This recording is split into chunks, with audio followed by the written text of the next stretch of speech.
Did you know that in World War II, there was a battle fought over a monastery that lasted for months?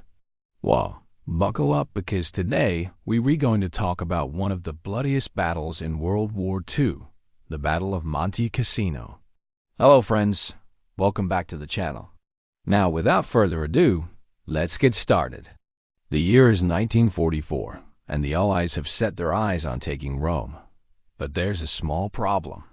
The Germans have taken up defensive positions in the monastery of Monte Cassino. Why? Because it's the perfect defensive position.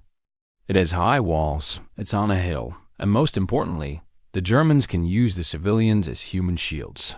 Now the question is, what did the Allies do? As we all know, World War II was not just fought in the air or on land. No, my friend.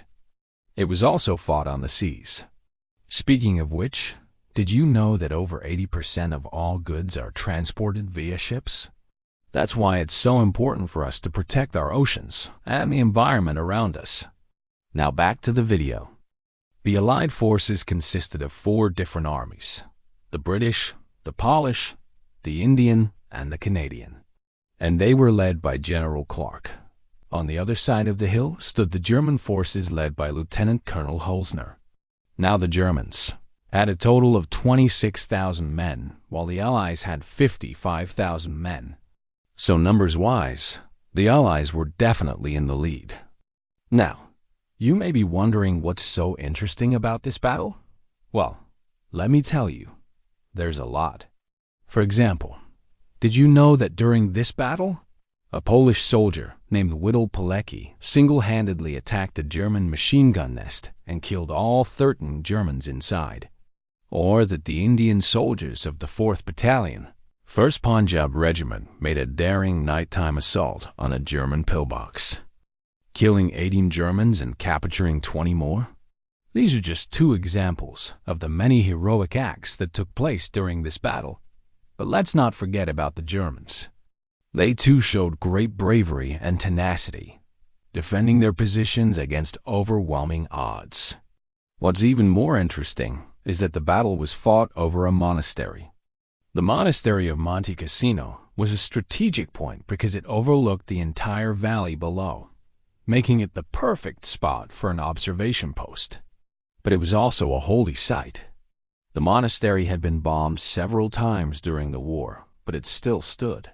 In fact, it's still standing today. Now let's talk about the casualties. By the end of January 1944, the Germans had suffered 6,600 casualties, while the Allies had suffered 23,000 casualties. As the battle raged on, the casualties mounted. The Allies continued to attack, but the Germans held their ground. Finally, on February 1944, the battle came to an end. The Germans had won a tactical victory, but at what cost?